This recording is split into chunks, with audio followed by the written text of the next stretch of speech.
Have you ever wondered what a film remembers? We see it as a story, a sequence of light and shadow, designed to elicit an emotion.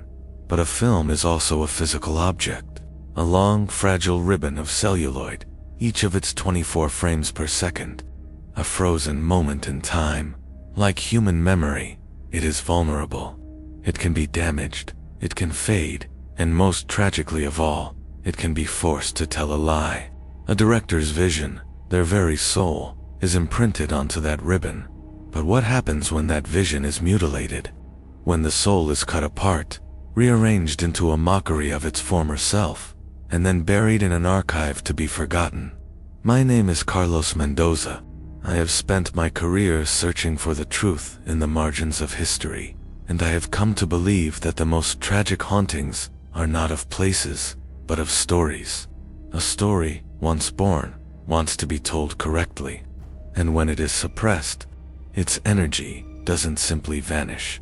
It becomes a ghost in the celluloid. It waits, silently, in the cold, dark vaults, for a new pair of eyes. It waits for someone to see not just the film that is, but the masterpiece that was supposed to be. The case file I am opening tonight is one of the most unique I have ever encountered.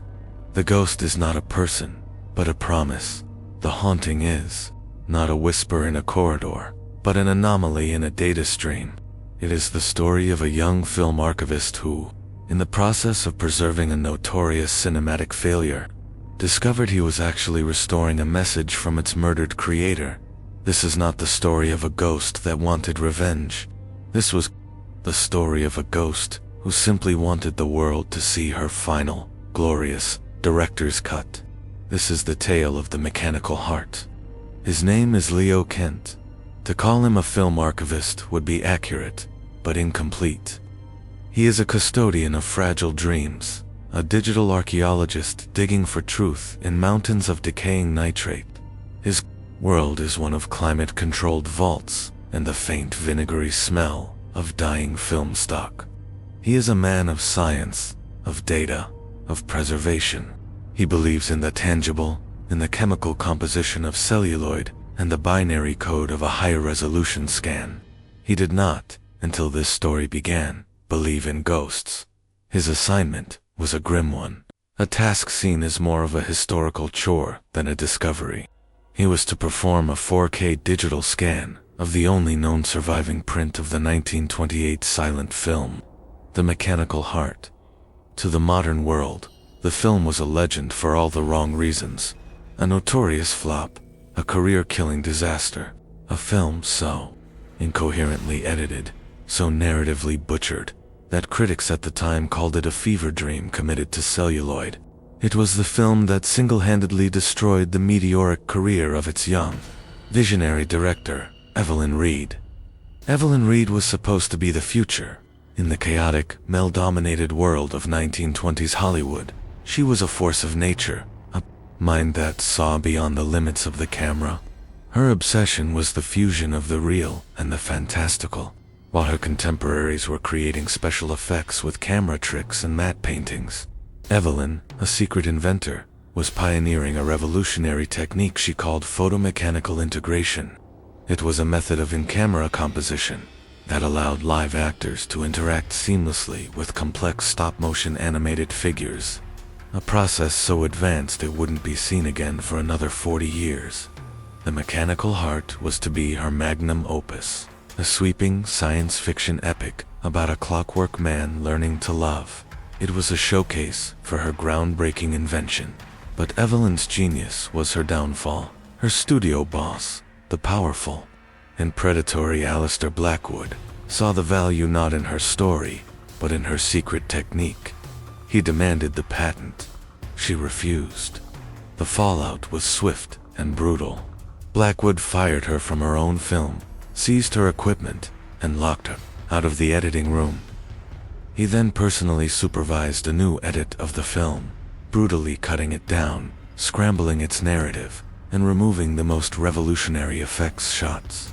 His goal was not just to steal her technique, but to make the film so nonsensical that her reputation would be destroyed, ensuring no one would ever believe she was the mind behind the invention he was about to claim as his own.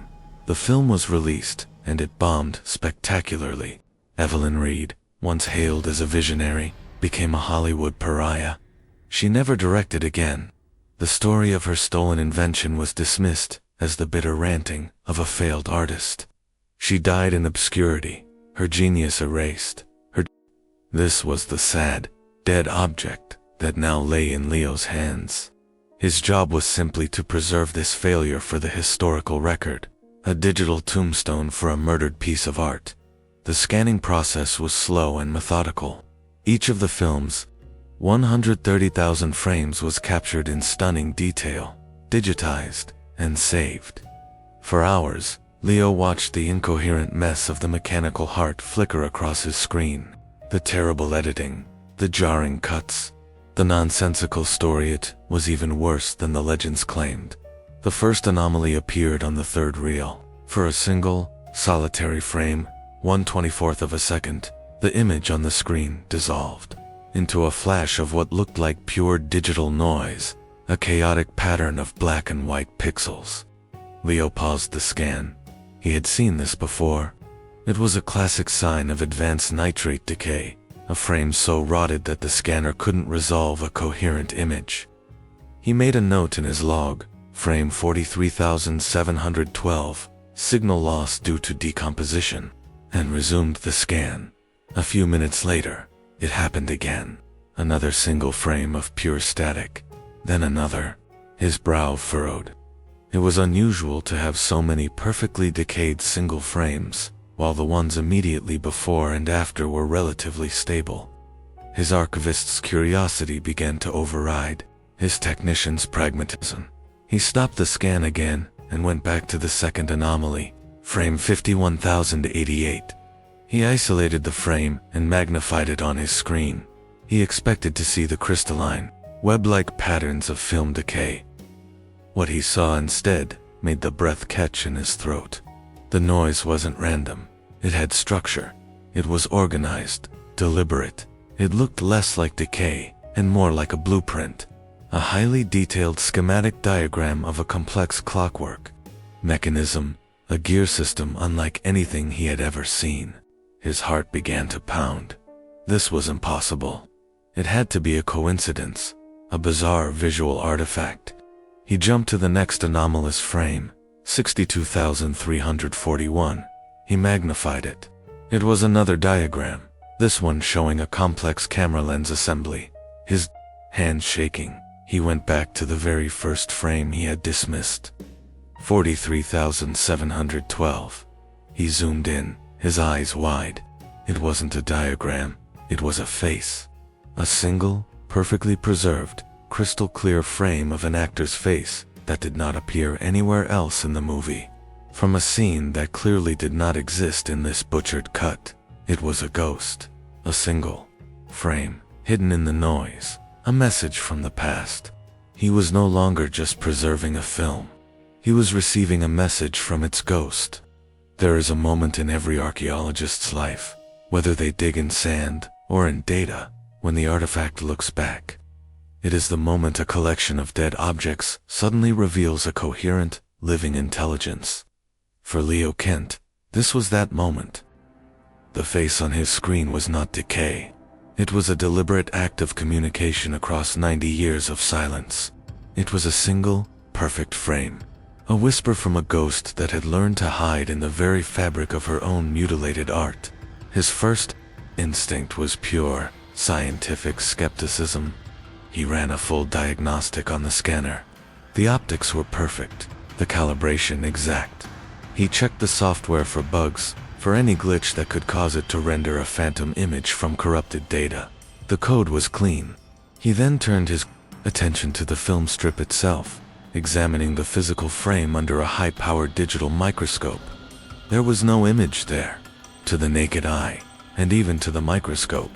Frame 43,712 was a chaotic mess of silver nitrate decay, a chemical ruin. Yet, when passed through the scanner's specific wavelength of light and interpreted by its specific sensor, that same ruin resolved into a face, It was a staggering, paradoxical discovery. It was as if Evelyn Reed, in the 1920s, had somehow anticipated the technology of the 21st century, as if she had encoded a message not in the image layer of the film, but in the molecular structure of its decay, creating a chemical ghost that would only become visible to a machine that hadn't been invented.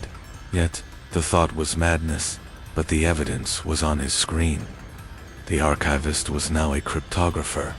The ghost of Evelyn Reed had presented him with a cipher, and he was determined to break it. He abandoned the standard preservation protocol, a decision that could risk his career, and began treating the film not as a single object, to be scanned in one uniform pass, but as a complex, layered puzzle.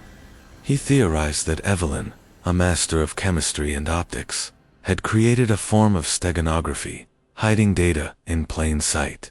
He began to experiment, running multiple scans of the same reel, each time altering a single variable in the scanning process: the wavelength of the light, the angle of the sensor, the speed of the film's passage. For 2 days, he found nothing but more noise. The institution's director grew impatient with his lack of progress on what was supposed to be a simple archival job. Leo was warned to stop his unorthodox experiments and complete the project. The pressure was mounting. He was on the verge of giving up, of accepting that he had seen a simple, inexplicable glitch. He decided to run one last scan. This time, instead of the standard white light used for archival scanning, he had a wild, desperate idea. Evelyn was a master of color, even in a black and white world. Her stolen technique involved animation. What if the key was not in the visible spectrum? On a hunch, he configured the scanner's light source to a narrow, specific band of ultraviolet light, a wavelength used in forensic analysis to reveal hidden inks and organic residues. He ran the scan on the third reel again. The result was a miracle, a revelation. Under the unforgiving eye of the ultraviolet light, the ghost gave up all her secrets. The film, which had yielded only 3 phantom frames before, now revealed hundreds. Every few seconds of footage contained a hidden frame, invisible to the human eye, invisible to a standard scanner, but perfectly preserved and brilliantly clear in the UV spectrum. It was a second, secret film, interleaved within the first. Leo sat, paralyzed, as the images flickered past. He was witnessing the impossible. There were the diagrams he had seen, schematics for cameras and clockwork that were breathtaking in their complexity. There were frames of text, notes from Evelyn to her crew, detailing camera angles and lighting setups. And most importantly, there were the scenes, the missing pieces of the story. Beautiful, haunting, masterfully composed shots that gave context and meaning to the incoherent mess of the theatrical cut. He saw the Clockwork Man not as a monster, but as a tragic, curious creature. He saw tender, emotional moments between the characters that Blackwood's butchers had completely excised. He was seeing the soul of the film, the heart that had been ripped out. He now understood the ghost's method. Evelyn Reed, knowing she was about to be forced from her own project, must have spent her final nights in the editing room, performing a desperate, brilliant act of artistic preservation, using a custom-developed chemical solution. She had physically embedded her preferred takes, her notes, her very soul, into the film stock itself. These frames were designed to be invisible under a normal projector's light, but to fluoresce, to reveal themselves under a specific wavelength she had used in her laboratory. It wasn't a haunting. It was a time capsule, a message in a bottle thrown into the ocean of history, armed with a lock that only a true student of the medium, someone with the right technological key, could ever hope to open. For the next week, Leo lived in the spectral world of Evelyn's true vision. He felt a profound, almost personal connection to this woman he had never met. He was no longer just an archivist. He was her posthumous collaborator, her final editor. He was reassembling the pieces of her broken heart. He extracted every hidden frame, every note, every diagram, a new film, A masterpiece was slowly taking shape on his timeline. He thought he had found all the secrets. He believed the ghost's purpose was simply to have her film restored. But then he found the last message. It was hidden in the film's final reel, in what should have been the credits sequence. Under the UV light, a single frame appeared, containing not an image, but a block of text, written in Evelyn's own elegant cursive. It was not a technical note or a piece of a scene. It was a direct, personal, and chilling message. It read, "Alistair, I know you will say this was my failure. You will call me unstable. You will tell the world my ambition outweighed my talent. But you and I both know what you have done. You can steal my machine. You can butcher my film, but you cannot erase the truth. The proof of your theft is not in what you have taken, but in the one piece you were too foolish to understand. It is in the heart, the mechanical heart." Leo stared at the words, a cold dread washing over him. This was not just a director fighting for her art. This was a direct accusation. The mechanical heart. She wasn't speaking metaphorically. She was referring to the main prop from the film, the intricate clockwork automaton that was the star of her movie. The message implied there was physical evidence, a final secret hidden not on the film, but within the machine itself. A new, terrifying thought bloomed in Leo's mind. He had found the ghost in the celluloid. Now, he had to wonder, was there a ghost in the machine as well? The ghost's final words were not a whisper. They were a command, a posthumous assignment, delivered across 90 years. The proof is in the heart, the mechanical heart. For Leo Kent, the world had fundamentally shifted. The digital restoration was no longer the end goal. It was merely the first chapter of a story that was still unfolding. He had successfully reassembled the soul of Evelyn Reed's film, but her message made it terrifyingly clear that the body, the physical evidence of her genius and her betrayal, was still missing. Locked away somewhere in the physical world, his mission had changed. He was no longer a passive restorer. He was an active investigator, tasked by a ghost to find a missing piece of a 90-year-old crime. But how does one find a single prop, a single mechanical man, in the vast, forgotten necropolis of a Hollywood studio's history? His search began, where all such quests do, in the paper archives. A different kind of tomb, one filled not with the ghosts of celluloid, but with the dry, dusty specters of budgets, inventories, and forgotten memos. For days, Leo descended into this labyrinth of forgotten paperwork. He searched through production logs, warehouse manifests, and auction records from the 1920s and 30s. He was met with a wall of frustrating bureaucratic silence. The records, for the mechanical heart, were a mess, a chaotic paper trail that seemed to have been deliberately obscured. Props were listed as destroyed, sold for scrap, or simply unaccounted for. It was as if Alistair Blackwood's campaign to erase Evelyn Reed had extended to every physical piece of her creation. His official inquiries were met with a polite but firm, institutional resistance.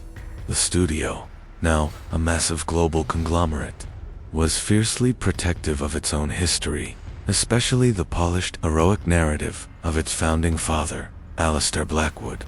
Leo's quiet questions about a specific prop from a failed film from 1928 were seen as a waste of time, a pointless academic exercise. The living corporate ghost of Blackwood was proving to be a far more formidable gatekeeper than the spectral, helpful one of Evelyn Reed, the keeper of this paper tomb. A man named Abernathy, who seemed as old and brittle as the documents he guarded, was particularly unhelpful. "A prop is a ghost of a different sort, son," he rasped, without looking up from his desk. "It's a lie. That was beautiful, for a moment. After the show is over, you don't go looking for it. You let it rest in peace." To the official record, the mechanical heart was gone, lost to time, another forgotten dream. Defeated, Leo returned to the sanctuary of his editing suite. He felt he had failed his silent collaborator. He had her film, but he could not find the proof she had spoken of. He sat staring at his timeline, at the hundreds of ghost frames he had so carefully extracted. He had been looking at them as pieces of a story, but what if they were also pieces of a map? He began to comb through them, again, not for narrative content, but for data. He scanned the technical diagrams, the production notes, the hastily scrawled messages from Evelyn, and then he found it. On a single, hidden blueprint frame for the automaton's intricate hand mechanism. Tucked away in the bottom corner was a sequence of characters that was not a technical specification. It was an inventory tag number, followed by a location code, MH001, Vault 734. It was the clue he had been searching for. Evelyn, in her final, desperate act of preservation, hadn't just saved her film. She had saved the breadcrumb trail that would lead to its heart. The location code, Vault 734, did not correspond to any of the studio's current, pristine, climate-controlled storage facilities. Cross-referencing the old studio maps, Leo discovered it belonged to an off-site warehouse in an industrial part of the city, a facility that had been decommissioned in the 1950s and was scheduled for demolition. It was a place where things weren't stored. They were left to be forgotten, a final resting place. Armed with a code from a ghost, Leo went to find his machine. The air inside Vault 734 was thick with the dust of forgotten fantasies. It was a place of profound silence, a tomb for 1,000 abandoned stories. Leo moved through the aisles, his flashlight beam cutting through the darkness, illuminating the ghosts of Hollywood's past, a decaying chariot from a Roman epic, a spaceship from a pulp sci-fi serial, a row of regal thrones from a costume drama. Using the old map and Evelyn's code as his guide, he made his way to the back, to a section marked simply Special Mechanicals. And there, under a single, tattered canvas shroud, was a shape that was unmistakably human. His heart pounding, Leo reached out and pulled the shroud away. A cloud of dust exploded into the air, and as it settled, he saw him, the mechanical heart. He was seated on a simple wooden crate, posed in a slump of tragic defeat. He was not a monster. He was a fallen king, taller than a man, crafted from brass, copper, and steel. His clockwork body was a masterpiece of art, deco design. His face was a hauntingly neutral expression, a blank canvas of polished steel. He was covered in a thick layer of grime and corrosion, but the genius of his construction, of Evelyn's design, was still breathtakingly apparent. Leo circled the automaton, a feeling of awe and profound sadness washing over him. This was Evelyn's magnum opus, the vessel for her genius, left to rot in the dark for nearly a century. He remembered her message, the proof, ... is in the heart. His eyes were drawn to the automaton's chest. There, in the center of the torso, was a beautiful, intricate grill, shaped like a stylized sunburst. It had to be it. With trembling hands, he examined the grill. He found no obvious latch or keyhole, but running his gloved fingers along the edge, he felt a series of tiny, almost invisible indentations. They were not decorative. It was a lock, but one of a kind he had never seen before. He carefully inserted a thin tool from his kit, and with a soft, satisfying series of clicks, a hidden panel on the automaton's chest sprang open. He shone his light inside. He was expecting to find a hidden document, a reel of film, a confession written on paper. What he saw was far more complex, far more beautiful, and far more baffling. The chest cavity was not empty. It was filled with a stunningly intricate and completely self-contained clockwork mechanism. At its center were 5 interlocking brass discs, each one etched with a complex ring of symbols. Some were letters, some were numbers, and some were strange, esoteric glyphs he didn't recognize. The discs were arranged in a sequence that was clearly not random. It was a cipher, a three-dimensional mechanical cipher. He realized, with a new wave of chilling admiration for Evelyn Reed's mind, that the ghost hadn't given him the answer. She had led him to the lockbox. and the combination was a puzzle that had been waiting 90 years for someone to even begin to solve it. Chapter 3. The Clockwork Cipher. Some locks are designed to keep people out. Others are designed to let the right person in. As Leo Kent stared into the chest of the mechanical heart, he knew he was looking at the latter. This was not a simple vault. It was an exam, a final test of intellect and intuition left behind by a master puzzle maker. The 5 brass discs, with their interlocking gears and cryptic symbols, were the tumblers of a lock built not from steel, but from pure crystallized logic. To open it, he wouldn't need a key. He would need to understand the mind of its creator. He knew he couldn't solve this here, in the cold, dark tomb of the warehouse.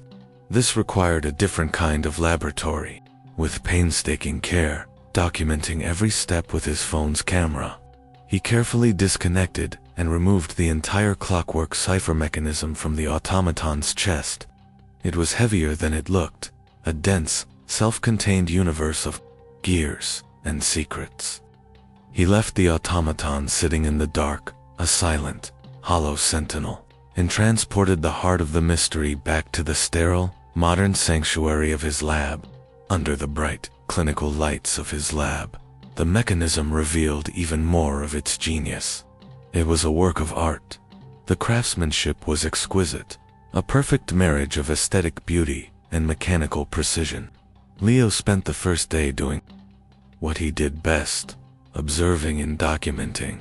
He photographed the device from every angle. He identified the symbols on the discs, realizing they were a complex mix of the Latin alphabet, alchemical symbols for metals, and what appeared to be celestial constellations. It was a cipher written in a language of Evelyn Reed's own invention, a fusion of science, art, and mysticism. His first attempts to solve it were exercises in failure. He treated it like a standard combination lock, trying to brute force the sequence by turning the discs one by one. But the mechanism was inert. The discs turned, but nothing happened. There was no satisfying click, no release. He realized his approach was too simple. This wasn't a linear combination. The interlocking gears meant that turning one disc affected the position of the others in complex, non-obvious ways. It was a dynamic, relational puzzle. The answer wasn't a static sequence of 5 symbols. It was a specific alignment of the entire system at once. Frustrated, Leo turned back to his only guide, the ghost in the frames.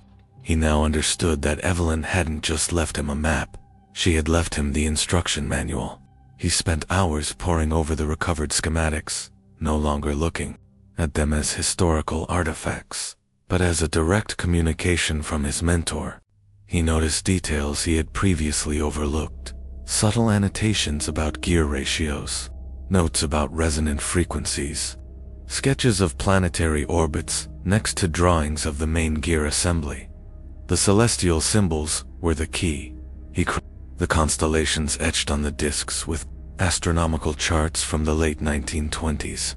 He realized one of the ghost frames wasn't a technical diagram at all, but a star chart showing the alignment of the planets on a specific date, a date that was written in another hidden frame of text, the original, planned premiere date for the mechanical heart, before Alistair Blackwood had seized control. This was the first part of the combination. It wasn't about aligning symbols, it was about recreating a specific moment in time, using his 3D simulation. Leo carefully rotated the discs to match the precise planetary alignment from that lost premiere night. On his computer screen, he saw the virtual gears click into a new configuration. He rushed to the physical device and replicated the alignment. He felt a soft, internal click, a single, heavy tumbler falling into place deep within the machine. But it was not enough. The lock was still sealed. It was a multi-stage puzzle. The ghost had tested his knowledge of astronomy. Now, it would test his knowledge of chemistry. The alchemical symbols copper, tin, zinc, silver, gold corresponded to the primary metals used in the automaton's construction. But what did they mean? He turned back to Evelyn's recovered production notes. He found a strange, Cryptic entry. The heart will only speak when its voice is in harmony with its body. Harmony, resonance. He remembered the notes about resonant frequencies. A wild, brilliant idea began to form. He took a tiny sample of the metal from the automaton's hand, a brass alloy of copper and zinc, and placed it in a mass spectrometer. He analyzed its exact elemental composition. The ratio of copper to zinc was not a standard industrial alloy. It was a precise, custom blend. He realized the alchemical symbols on the discs weren't just labels. They were variables in an equation. He had to align the numbers on each disc to correspond with the precise percentage of each metal in the automaton's unique alloy. It was a chemical signature, a password written in the language of metallurgy. He returned to the clockwork heart. He carefully adjusted the numeric values on the 5 discs to match the chemical fingerprint of the machine's body. He heard a second, deeper click, the sound of another massive tumbler falling into place. He was closer. He could feel the tension in the mechanism changing, but the final lock, the one tied to the alphabet, remained. Asterisk. He was left with the alphabet, the final tumbler. He tried every possible keyword he could think of. Evelyn's name, the film's title, Blackwood, proof, secret. Nothing worked. The mechanism remained stubbornly locked. He was so close, yet the final piece of the puzzle eluded him. He felt he had failed her. He had followed her science, her astronomy, her chemistry, but he was missing her art. Defeated, he sat back and watched the restored version of her film, which had been playing on a silent loop on a monitor in the corner of his lab.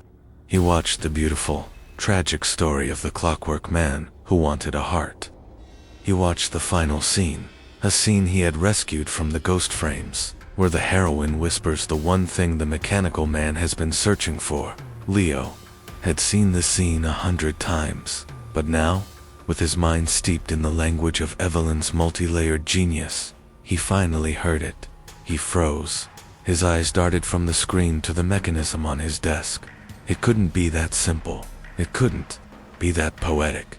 After all the complex science, after all the celestial mechanics and chemical equations, could the final key be a single word? A word not from a schematic or a formula, but from the heart of the story itself. With a hand that was now trembling, not from fatigue but from a surge of pure adrenaline, he turned back to the clockwork cipher one last time. He began to spell out the 5-letter word, the final, whispered line of dialogue from the ghost's own rediscovered masterpiece. There is a profound and beautiful symmetry to the universe, a place where the cold logic of a machine and the warm passion of a story can meet. In that moment, Leo Kent understood the final layer of Evelyn Reed's genius. Her cipher was not just a lock. It was a poem written in brass and steel. Its solution required an understanding of her science, yes, but it could only be completed with an understanding of her soul. The final key was not a number or a symbol. It was a word, a 5-letter word that formed the very thematic core of her lost masterpiece. With a reverence that bordered on the spiritual, he reached out to the mechanism. His fingers, which had grown so accustomed to the cold, impersonal touch of a keyboard and mouse, now felt the faint, residual energy in the aged metal. He began to turn the final alphabetical disc, his movements slow, deliberate, and preciseh, the first letter slid into place. A soft, almost inaudible click echoed in the silent room, a sound of acknowledgement from the machine. E, the second disc aligned. He felt a faint vibration through the tabletop, as if a dormant engine deep within the mechanism was beginning to stir. A, the third. A low, soft worry sound began, the sound of gears that had not moved in 90 years, meshing perfectly together. The ghost was holding its breath. R, the fourth. The worry grew in pitch, becoming a soft, harmonic hum. The entire device seemed to warm slightly under his touch. It was no longer a dead object. It was waking up, finally, with the sense that he was completing a sacred circuit. He turned the last disc, T, The moment the final letter clicked into place, the mechanism came to life. It was not a sudden release, but a performance. A sequence of soft internal clicks cascaded through the device, a domino rally of pure mechanical satisfaction. The 5 discs rotated in perfect, counterspinning harmony, their symbols blurring into a single, spinning ring of light. Then, with a deep, resonant thud that seemed to shake the very air in the lab, the primary lock disengaged. A final, beautiful, bell-like chime, clear as a crystal glass being struck, rang out. And then, silence. A seam, previously invisible, had appeared on the top of the device. The lid was no longer sealed. Holding his breath, Leo gently lifted it. The interior was lined with dark, worn velvet, and nestled within, protected from the ravages of time, were 2 objects. The first took his breath away. It was not a document. It was a machine, a miniature, breathtakingly complex and beautiful object of brass, glass, and copper. It was a symphony of interlocking irises, miniature lenses like the eyes of an insect, and gears so fine they seemed to have been crafted by a watchmaker. Leo recognized it instantly from the ghost frame diagrams. It was the prototype, the original, handmade photomechanical integrator, the physical, irrefutable proof of Evelyn Reed's stolen invention. It was a piece of technology so far ahead of its time, it felt like an artifact from the future. This was it. The smoking gun. The undeniable evidence that would rewrite film history. But as he reached for it, he noticed the second object, tucked away in a small, hidden recess beneath the main cavity. It was a single, black, 4 by 5 inch glass plate, negative. A new mystery, a secret hidden within a secret. The prototype was the proof of her genius. What, then, was this? A final, personal message.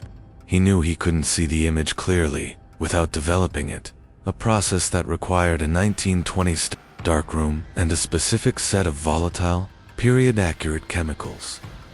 The ghost's final puzzle was not yet solved. He spent the next 2 days building his own time machine. He converted a small, lightless room in the archive into a functioning darkroom. He meticulously mixed the developers and the fixers, following a formula he found in one of Evelyn's own hidden notes. He was now a chemist, a photographer, a historian, and a medium, all in one. Finally, under the dim spectral glow of a single red safe light, he was ready. He submerged the 90-year-old glass plate into the developing tray, his heart pounding a slow, heavy rhythm against his ribs. He rocked the tray gently, the chemical scent filling the small room.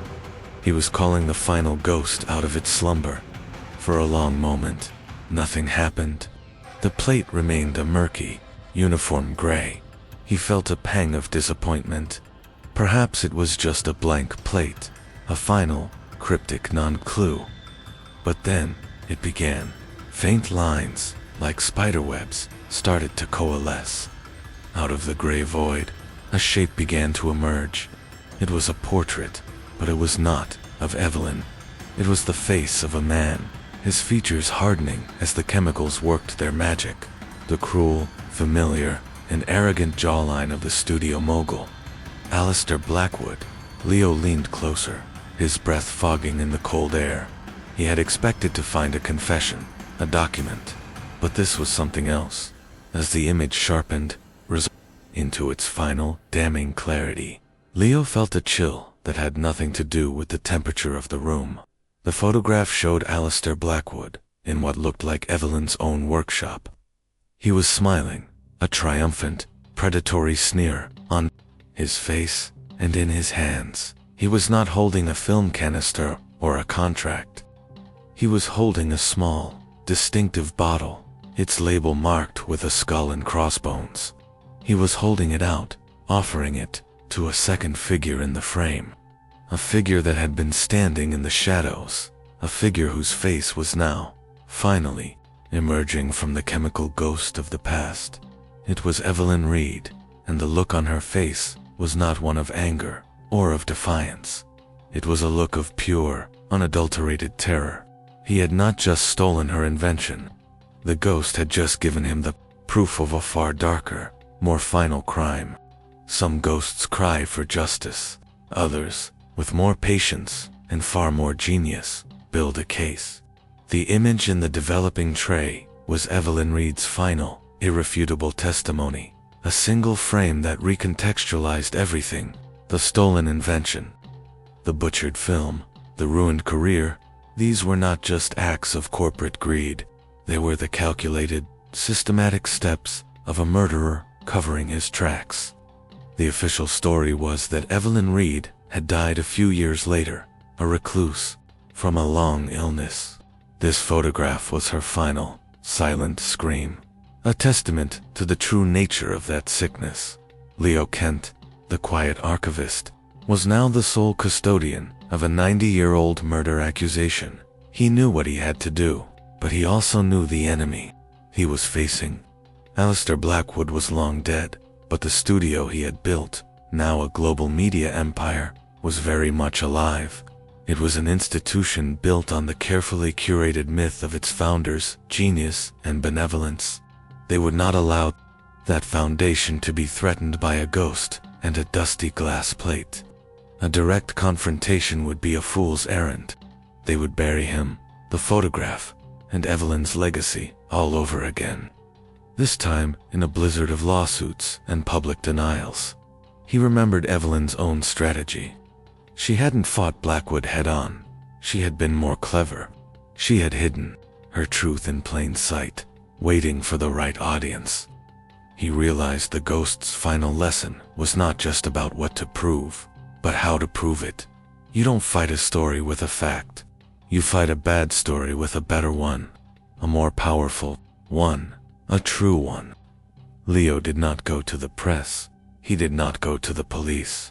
He went back to his editing suite, the place where his conversation with the ghost had begun.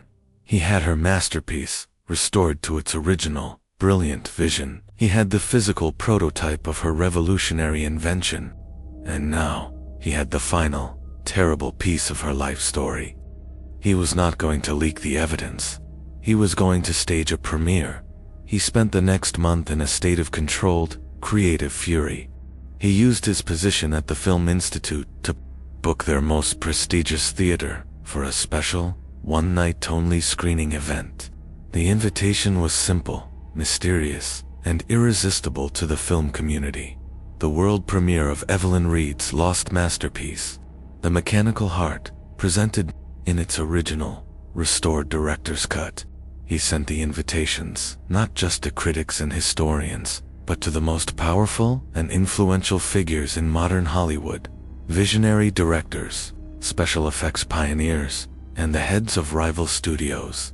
The night of the screening, the theater, was electric with anticipation. The elite of the film world had gathered to witness a historical curiosity. They were expecting to see a restored version of a famous failure. They had no idea they were about to become witnesses to a resurrection. The film that unspooled on the screen was not the incoherent mess of the Blackwood cut. It was Evelyn's true vision. A powerful, tragic, and visually stunning work of art, so far ahead of its time, it felt like it had been made that very year.